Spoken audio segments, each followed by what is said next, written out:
Cabin Fever is the 11th episode of the American Broadcasting Company's fourth season of the serial drama television series Lost, an 83rd episode overall. It was aired on May 8, 2008, on ABC in the United States and on CTV in Canada. The episode was written by supervising producer Elizabeth Sarnoff and Kyle Pennington and directed by Paul Edwards. According to a press release, John Locke, Terry O'Quinn, is enlightened as to the whereabouts of Jacob's cabin, and life aboard the freighter becomes perilous. The episode was written alongside The Shape of Things to Come and Something Nice Back Home. Cabin Fever was watched by 11 million American viewers. Plot: the episode begins with a flashback to 1956. When 16-year-old Emily Locke, Holland Roden, is preparing for a date with a man twice her age. Her mother tries to stop her from going out, but Emily escapes and is struck by a car. The trauma triggers the premature birth of John.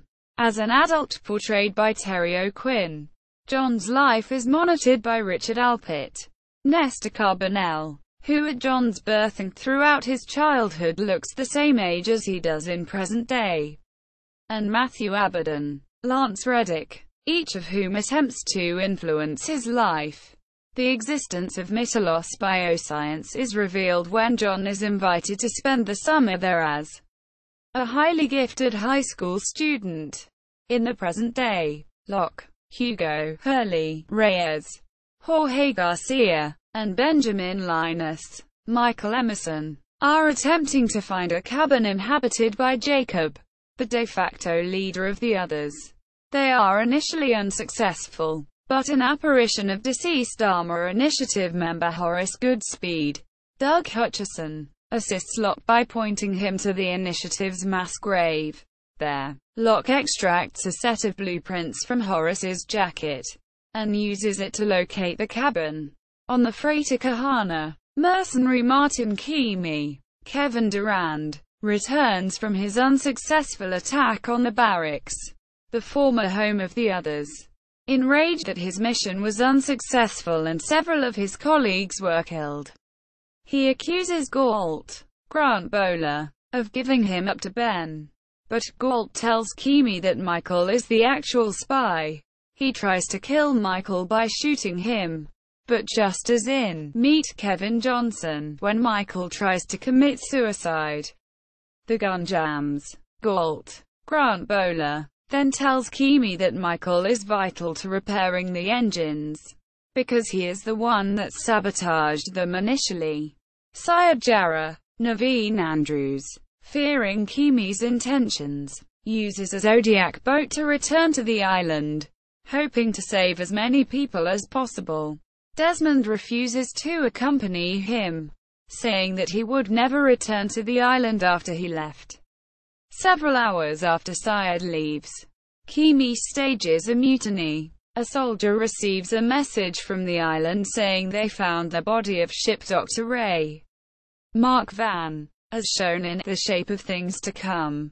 But the doctor protests that it's impossible since he's alive on the boat.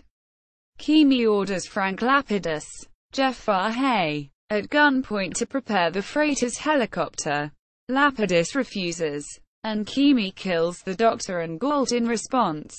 Lapidus acquiesces and Keamy leaves the freighter with a group of mercenaries, intending to torch the island. When the helicopter passes over the survivors' beach camp, Frank drops a bag containing a satellite phone onto the beach. At the end of the episode, Locke enters the cabin alone and meets the figure of the deceased Christian shepherd, John Terry, who claims he is speaking on Jacob's behalf and is accompanied by his daughter Claire Littleton. Emily de Raven. Christian warns Locke that Keamy's mercenaries from the Kahana are already en route to the island, and that the island must be moved. Production: Cabin Fever was the fifth episode to be directed by Paul Edwards. It was the first installment to be written by Kyle Pennington, the 11th by Elizabeth Sarnoff, and was the first that the two wrote together.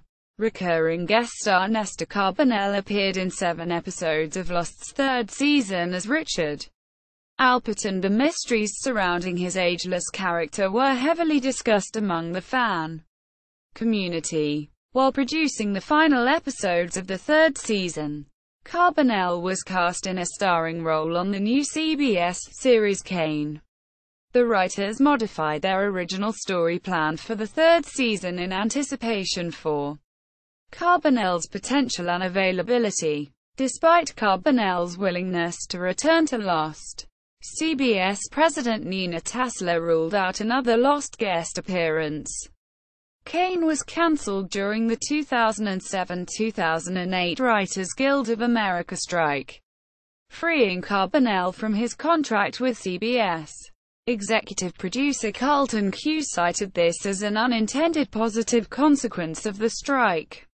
Reception. Cabin Fever was viewed live or recorded and watched within 5 hours of broadcast by 10.78 million American viewers. It attained a 4.713 in the key adults 18 to 49 demographic, ranking Lost as the 19th most watched program of the week, 2 places up from the previous episode, Something Nice Back Home. Cabin Fever was watched by 392,000 Australian viewers, making Lost the 33rd most watched program of the night. Robin Abrahams of the Boston Globe published an analysis exploring disability on her blog. A paragraph analyzed the scene where the disabled in the eyes of others Hurley, and the disabled in his own mind Ben, shared a candy bar, which she thought was kind of good and awful. She said, "It was great to see the most hateful and most lovable characters sitting on a log, sharing a chocolate bar." However, she thought that the scene did not use its full potential in emphasizing Hurley's empathy and Ben's reaction. However, Kristen Dos Santos of E! who gave the episode a mostly positive review, was critical of the scene. She thought that the scene wasted time and was cruel and unusual punishment to air before the cliffhanger ending. Erin Martell from TV Squad stated, "This episode put everyone, including the freighter folk, in place to carry out their plans. I'm already stoked for the finale." Cabin Fever at ABC. Cabin Fever on IMDb. Cabin Fever at TV.com.